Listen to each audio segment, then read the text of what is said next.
رسول کریم علیہ السلام کے غلاموں، یہ جو نبی پاک پر درود و سلام ہے نا، یہ جو حضور پر درود و سلام ہے، شیخ مبارک فرماتے ہیں کہ میں حج کرنے کے لیے گیا تو ایک نوجوان کو دیکھا، کوئی ذکر کر رہا تھا، کوئی ذکر کر رہا تھا، پر وہ طواف کے ہر پھیرے میں بھی درود و سلام ہی پڑھ رہا تھا، وہ عرفات میں بھی درود و سلام ہی پڑھ رہا تھا، وہ ہر جگہ درود و سلام پڑھ رہا تھا۔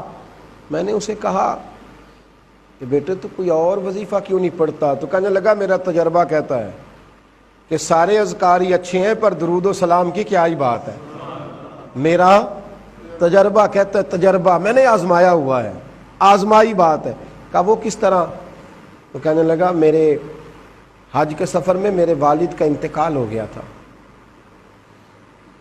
اچانک ان کا چہرہ بھی سیاہ ہو گیا، تو لوگ نا گھن کرنے لگے کہ خدا جانے کیا معاملہ ہے کہ انتقال کے بعد چہرہ سیاہ ہو گیا۔ فرماتے ہیں پھر میں نے رات کے اندھیرے میں چاند کو چمکتے دیکھا، خوشبوؤں کو بکھرتے دیکھا، اور فرماتے ہیں کوئی آنے والی ہستی آئی اور انہوں نے آ کر کے نا تو میرے والد کے چہرے سے کپڑا ہٹایا اور پھر دست مبارک پھیرا تو چہرہ 14ویں کے چاند کی طرح روشن ہو گیا۔ فرماتے ہیں وہ کریم جانے لگے تو میں قدموں سے لپٹ گیا، میں نے کہا محبوب بتائیں تو صحیح یہ ماجرا کیا ہے؟ تو محبوب فرمانے لگے میں وہی رسول ہوں جس پر تیرے والد درود و سلام پڑھتے رہے، تو میں آج آیا ہوں، اس نے ہمیشہ درود شریف پڑھا ہے، تو لوگ کہیں یہ نہ سمجھیں کہ یہ گناہگار تھا، چہرہ سیاہ ہو گیا، تو میں اس کی پردہ پوشی کرنے آیا ہوں۔ فرمانے لگے میرے والد درود و سلام پڑھتے تھے تو رب نے یہ درجہ دیا، میرا بھی وظیفہ ہے، میں صبح بھی درود پڑھتا ہوں، میں شام بھی درود پڑھتا ہوں۔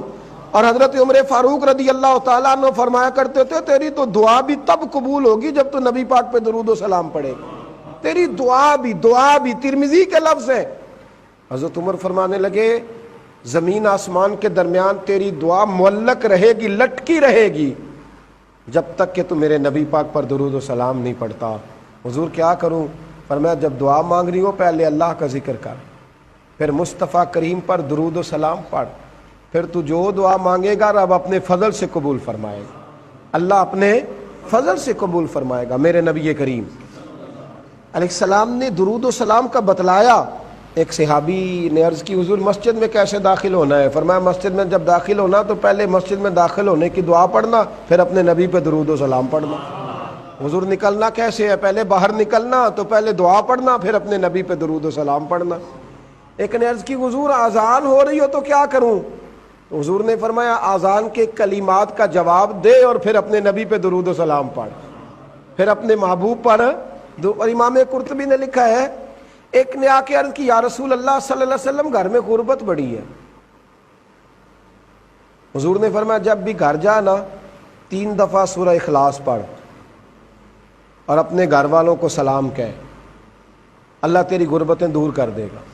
عرض کی یا رسول اللہ صلی اللہ علیہ وسلم چھوٹی سی فیملی ہے، کئی دفعہ گھر میں کوئی بھی نہیں ہوتا، پھر کیا کروں؟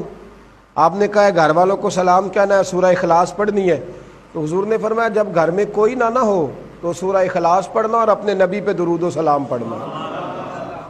وہ صحابی کہتے ہیں میں نے اتنا عمل پکایا، کچھ مہینوں کے بعد وہ آئے اور عرض کرنے لگے یا رسول اللہ صلی اللہ علیہ وسلم کمال یہ ہے کہ درود و سلام کی برکت سے میں تو امیر ہوا ہی ہوں، میرے پڑوسی بھی امیر ہو گئے، دائیں بائیں والے لوگوں پہ بھی اللہ نے کرم فرمایا۔